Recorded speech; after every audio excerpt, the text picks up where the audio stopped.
Okay, guys, I have not had a chance to read crossover to you for a while, and for that, I am sorry. So, I'm going to pick up where we left off at page 63. I believe that is where we were, and if not, it'll just be a good little recap for us. Okay, walking home. Hey, JB, you think we can win the county championship this year? I don't know, man. Hey JB, why do you think Dad never had knee surgery? Man, I don't know. Hey JB, why can't Dad eat? Look, Filthy, we'll win if you stop missing free throws. Nobody likes doctors, and Dad can't eat foods with too much salt because Mom told him he can't. Any more questions? Yeah, one more. You want to play 21 when we get home? Sure, you got $10? He asked.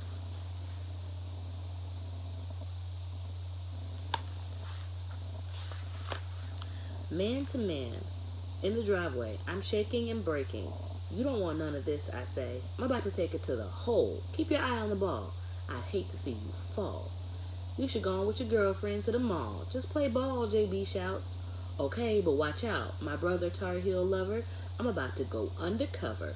Then he brings it, he says, and I do all the way to the top. So smooth, I make him drop. So nasty, the floor should be mopped. But before I can shoot, Mom makes us stop. Josh, come clean your room. After dinner, Dad takes us to the rec to practice shooting free throws with one hand while he stands 2 feet in front of us, waving frantically in our faces. It will teach you focus, he reminds us. 3 players from the local college recognize Dad and ask him for autographs. For our parents. Dad chuckles along with them. JB ignores them. I challenge them. It won't be so funny when we shut you amateurs down, will it, I say. Oh, this young boy got hops like his old man, the tallest one says.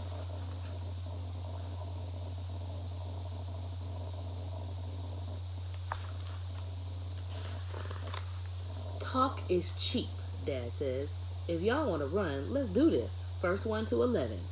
The tall one asks Dad if he needs crutches, then checks the ball to me and the game begins.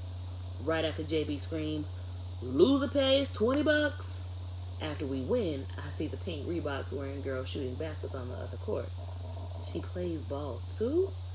JB walks over to her and I can tell he likes her because when she goes up for a layup, he doesn't slap the ball silly like he tries to do with me.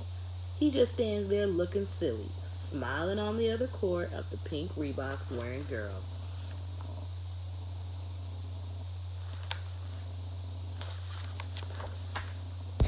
Sorry.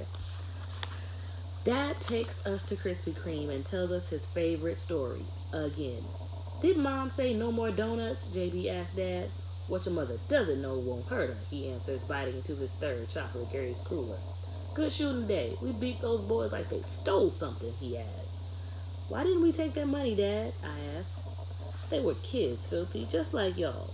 The look on their faces after we beat them 11-0 was enough for me. Remember when you were 2 and I taught you the game? You had a bottle in one hand and a ball in the other, and your mom thought I was crazy.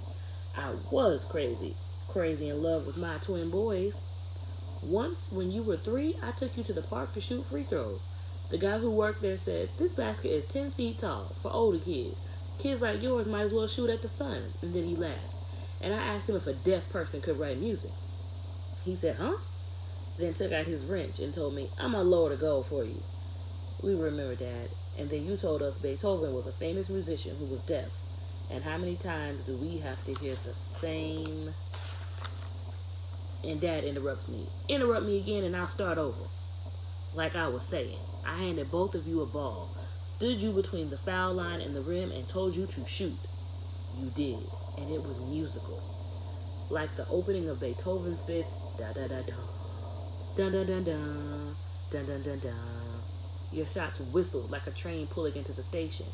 I expected you to make it, and you did. The guy was in shock. He looked at me like he'd missed the train. Swish. I want us to look at that. Swish. Who remembers what it's called when a word is used to represent a sound, or a sound is used to represent a word? Swish in this case, but there's also words like bam, pow, splat. What do we call those words? Basketball rule number 3. Never let anyone lower your goals. Others' expectations of you are determined by their limitations of life. The sky is your limit, sons. Always shoot for the sun and you will shine. Basketball rule number 3. I'm going to read that again because I want us to think about, what does basketball rule number 3 mean to you? Even if you don't play basketball, what does what he is saying mean to you? Never let anyone lower your goals. Others' expectations of you are determined by their limitations of life. The sky is your limit, sons. Always shoot for the sun and you will shine.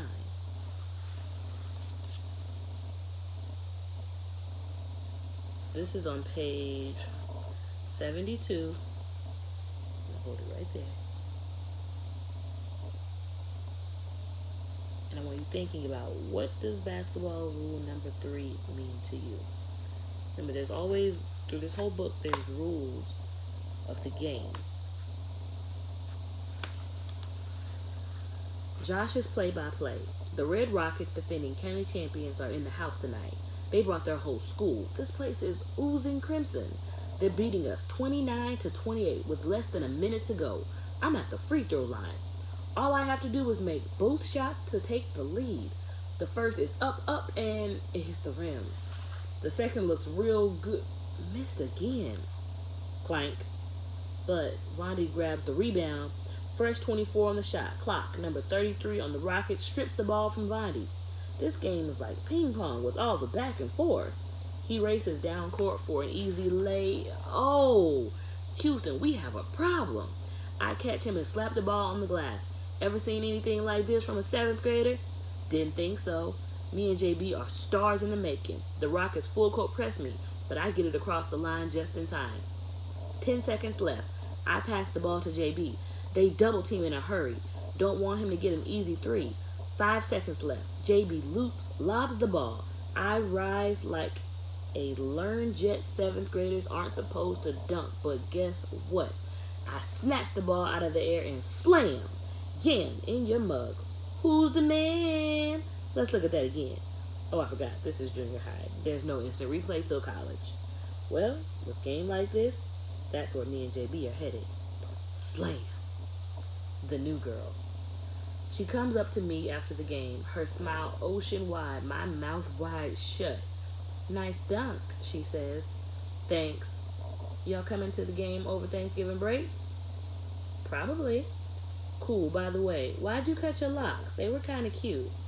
Standing right behind me, Vondi giggles. Kind of cute, he mocks. Then JB walks up.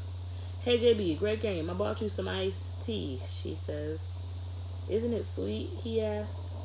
And just like that, JB and the new girl are sipping sweet tea together.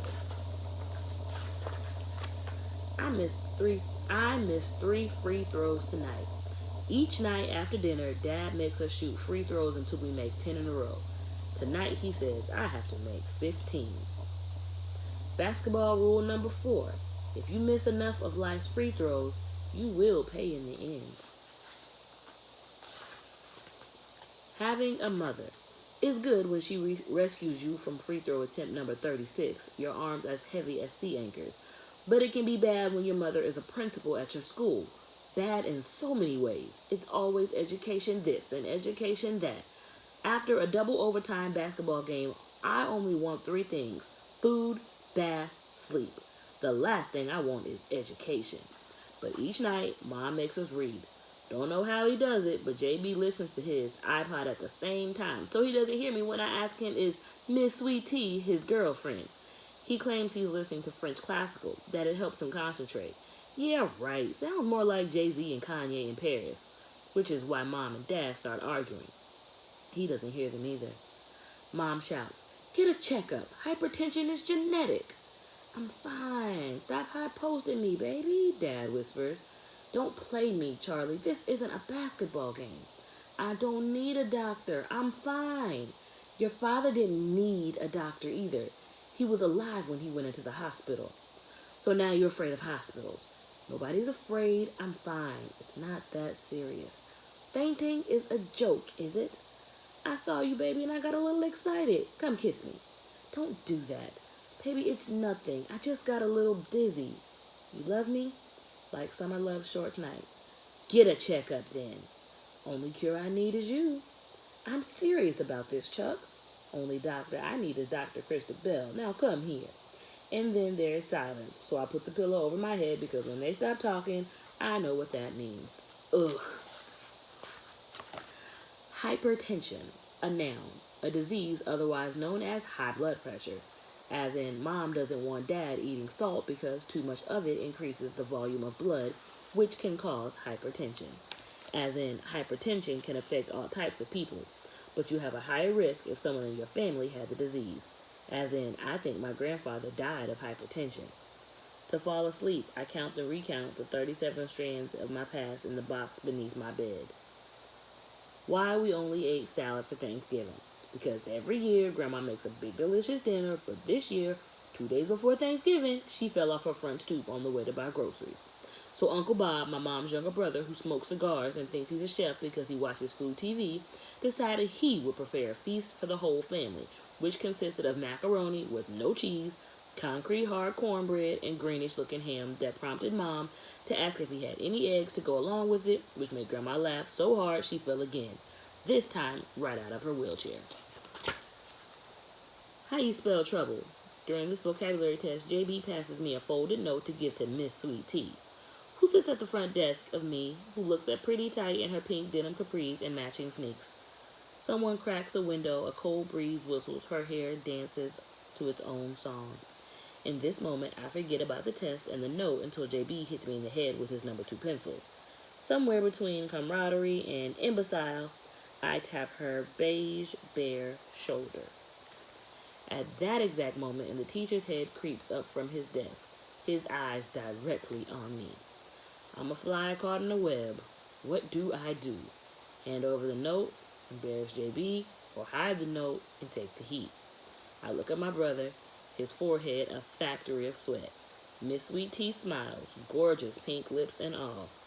I know what I have to do. Bad news. Alright, so that's page 84. Now, he says on page 83 that he's a fly caught in a web. What do I do? Do I hand over the note and embarrass JB, or hide the note and take the heat? I look at my brother's face, his forehead a factory of sweat. I know what I have to do. What do you think Josh is going to do? Will he hand over the note and let his brother get in trouble, or will he take the heat? You can comment what you think down below, and also don't forget to tell me what you think rule number 3 is, what it means to you. What do you think rule number 3 means to you? There's no such thing as a wrong answer. It's just what it means to you. You can scroll back through the video if you don't remember what basketball rule number 3 was. And I will post again, hopefully later in the week. Bye, guys.